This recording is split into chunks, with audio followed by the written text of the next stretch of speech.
आप देख रहे हैं समय व्यूज। श्रावस्ती लोकसभा सीट पर साइकिल पर सवार हुए सांसद राम शिरोमणि वर्मा। आपको बता दें कि बसपा से निष्कासित श्रीवास्ती लोकसभा सीट से राम शिरोमणि वर्मा 2019 से 2024 में बसपा में सांसद रहे। अब इंडिया गठबंधन में जाने के बाद क्या दोहरा पाएंगे अपना दोबारा इतिहास।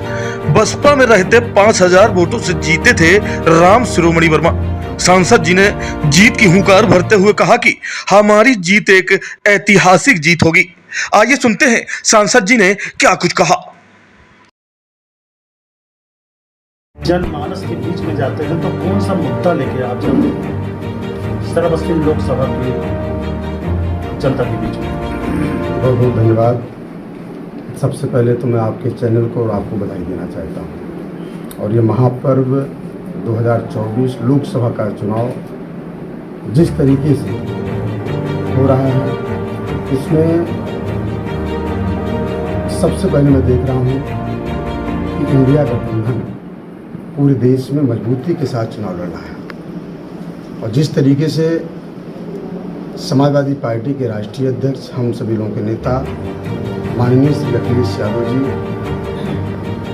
ने पूरे प्रदेश की कमान को संभाला है और जनता के ऊपर विश्वास उन्होंने किया है। हमें लगता है कि जब 25 मई को हमारी लोकसभा सीट श्रावस्ती में चुनाव होगा तो यहाँ की क्षेत्र की जनता पूर्ण रूप से ये मूड बना चुकी है कि यहाँ इंडिया गठबंधन ही चुनाव जीतेगा। और ज़्यादातर जहाँ तक आपने सवाल किया कि क्या लेकर के जाते हैं, आज मैं इसके पहले भी मैं सांसद अभी भी हूँ और 5 साल मुझे मिला था। हमारे ही कार्यकाल में कोरोना काल आया और कोरोना काल के बावजूद भी जिस तरीके से हमने सांसद निधि बंद हो गई, लेकिन उसके बावजूद भी हमने विकास को देखते हुए श्रावस्ती लोकसभा की आवाज़ को, चाहे वो बलरामपुर जनपद रहा हो, चाहे वो श्रावस्ती जनपद रहा हो, हमने मजबूती के साथ श्रावस्ती के विकास के लिए आवाज़ उठाई है। ये उसी आवाज़ उठाने का, सदन में बोलने का जो रिजल्ट है, चाहे वो रेल लाइन का मुद्दा श्रावस्ती का रहा हो, वो भी पास हुआ है, चाहे वो हवाई यात्रा रही हो। हवाई यात्रा की शुरुआत भी श्रावस्ती में हो चुकी है।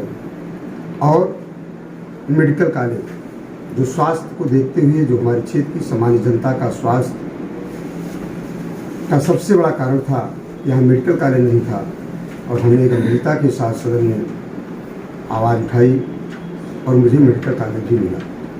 रह गई पूरे लोकसभा में कम से कम 450 किलोमीटर सड़क प्रधानमंत्री की हम लाए हैं और वो सड़कें भी तमाम बन चुकी हैं और तमाम सड़कें भी निर्माणाधीन भी हैं और बहुत जल्दी ही बन करके वो तैयार हो जाएंगी। तो इस तरीके से तमाम ऐसे, चाहे वो रेल का मुद्दा रहा हो, हमारे यहाँ तुलसीपुर, पौवापुर, केसरी, पचपेड़ा, वहाँ तमाम स्टॉपेज का मामला था।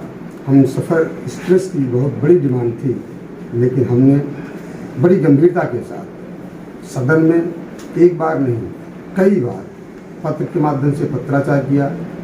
और मुझे बताने में आपको चैनल को खुशी हो रही है कि आज छोटे छोटे स्टेशनों भी एक्सप्रेस गाड़ियों का ठहराव शुरू हो गया है। तो आज जिस तरीके से हमारे कार्यकाल में ये विकास हुआ है, आज भारतीय जनता पार्टी कहती है ये विकास सरकार ने किया, मैं इसको मानता हूँ। लेकिन हम विपक्ष के सांसद थे, इसके पहले भी तमाम लोग रहे होंगे, सरकार भी रही, विकास नहीं हुआ। लेकिन जब हमने सरकार से मांग की और सदन में कई बार मुद्दे को तो सरकार को भी गंभीर होना पड़ा और हमारी मांग को मानना पड़ा। और आज उसी का रिजल्ट है जो श्रावस्ती ऊंचाई की तरफ चल रहा है। तो जनता यहाँ की जान चुकी है। बहुत लोग इसके पहले भी जाते थे, सदन में बोलते नहीं थे और सदन में जब बोलते नहीं थे तो फिर विकास के मुद्दे को ही पिछाड़ दिया जाता था। लेकिन आज जिस तरीके से मुझे श्रावस्ती लोकसभा की सम्मानित जनता का प्यार मिला है, मुझे पूरी उम्मीद है कि उसी तरीके से श्रावस्ती लोकसभा में फिर 2024 का चुनाव चल रहा है 25 मई को मतदान होगा, 4 जून को मतगणना होगी।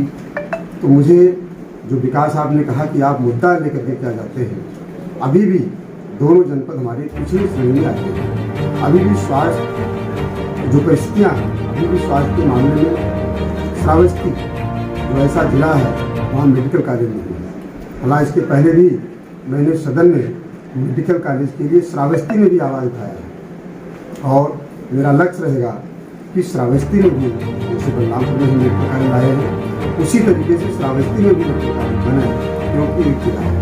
दूसरा, अभी भी स्वास्थ्य को देखते हुए मैंने मेडिकल कॉलेज की डिमांड हम करेंगे। दूसरा मुद्दा शिक्षा है। शिक्षा में अभी भी श्रावस्ती में और बलरामपुर में तमाम ऐसी परिस्थितियां हैं कि शिक्षा के क्षेत्र में पिछड़े हुए जनपद की श्रेणी में जो माना जाता है, सबसे मूल मंत्र है कि जब श्रावस्ती में शिक्षा होगी, और सरकार को मैंने पहले भी कहा है कि फ्री शिक्षा व्यवस्था लागू। अगर फ्री शिक्षा व्यवस्था लागू होगी तो मैं मानता हूँ कि जो हमारा क्षेत्र पिछड़ा हुआ क्षेत्र है, गरीब समाज के लोग ज़्यादा हैं, अगर फ्री शिक्षा व्यवस्था सरकार लागू करेगी तो मैं आपके चैनल को बताना चाहूँगा कि मेरा भी दोनों जनपद, चाहे बलरामपुर हो चाहे वो श्रावस्ती हो, अगले जनपद की श्रेणी में ऑटोमेटिक आ जाएगा। तीसरा मामला हमारा ये है कि अभी रेल लाइन तो पास हो गई, जो मुझे पता लगा है 390 करोड़ रुपये अलॉटमेंट हुआ है, लेकिन अगर दोबारा मौका मुझे मिला तो मैं विश्वास दिलाता हूँ कि रेल लाइन 2024 में अगर हम सदस्य बने तो 24/5/29 तक मैं पूरा प्रयास करूँगा कि रेल लाइन बन करके और रेल लाइन चालू हो जाए। ये मेरा प्रयास है। साथ साथ तमाम ऐसे बिंदु हैं, चाहे वो सड़कों का मामला हो, इस तरीके से हम सभी लोग प्रयास करेंगे। अभी तमाम जल की व्यवस्था है, जो स्वच्छ जल की बात सरकार कर रही है, अभी हमारे तमाम ऐसे गांव हैं कि अभी भी स्वच्छ जल की व्यवस्था नहीं हो पाई है। और इस मुद्दे को मैंने 2019 के बाद जब मैं जीता था, मैंने इस बात को कहा था, चाहे वो श्रावस्ती लोकसभा हो चाहे वो हमारा बलरामपुर हो, यहाँ का पानी सबसे गंदा पानी है और स्वास्थ्य के लिए सबसे ज़्यादा नुकसानदायक है। और वहाँ अब हमें लगता है कि गाँव में टंकियाँ बनाई जा रही हैं, लेकिन जिस मात्रा में बनना चाहिए, जो व्यवस्थाएं होनी चाहिए, अभी सुचारू रूप से नहीं हो पा रही हैं। तो ये तमाम ऐसे मुद्दे हैं जो हम लोग उसको लेकर के चलेंगे। और माननीय राष्ट्रीय अध्यक्ष ने जिस तरीके से घोषणा पत्र जारी किया है, वो किसी से छुपा नहीं। सारे लोग जानते हैं कि जिस तरीके से घोषणा पत्र हमारी राष्ट्रीय अध्यक्ष माननीय श्री अखिलेश यादव जी ने जारी किया है, हमें पूर्ण विश्वास है कि वो जनता के हित में है। और जनता इस बात को जानती है कि अगर हमारा विकास हो सकता है, हमारा घर परिवार आगे बढ़ सकता है, तो समाजवादी पार्टी की सरकार जब बनेगी और देश की सरकार बनेगी, भारत की सरकार बनेगी, तो हमें लगता है तभी हम लोगों का विकास संभव होगा। इस नाते मैं आपके चैनल को बताना चाहता हूँ कि अब की बार इंडिया गठबंधन पूरे देश में तमाम लोग हमारे पास आ रहे हैं, तमाम प्रांतों से आ रहे हैं। भारतीय जनता पार्टी की स्थिति खराब होती आ रही है। अभी पश्चिम में चुनाव हुआ है, वहाँ भी स्थिति खराब हुई है। तो इस नाते इंडिया गठबंधन बहुत आगे हो चुका है और लोग मूड बना चुके हैं कि हमने देखा भी दूसरे लोगों को। अब एक नई जिम्मेदारी अगर इंडिया गठबंधन को मिलेगी, भारत की सरकार जब बढ़ेगी, तभी हम लोगों का विकास संभव होगा। इस नाते यहाँ के लोग इस बात को जानते हैं कि इंडिया गठबंधन को चुनाव जिताना जरूरी भी है, तो और पूरे देश में चुनाव जीतने का काम हो भी रहा है। तो ज़्यादा कुछ ना कहते हुए मैं इतना जरूर कहूँगा कि आपके चैनल को कि इंडिया गठबंधन पूरे देश में चुनाव जीत रहा है। विशेष रूप से मैं लोकसभा से श्रावस्ती की बात करूँ, यहाँ भी भारतीय जनता पार्टी बहुत पीछे है और इंडिया गठबंधन ही चुनाव जीतेगा। धन्यवाद।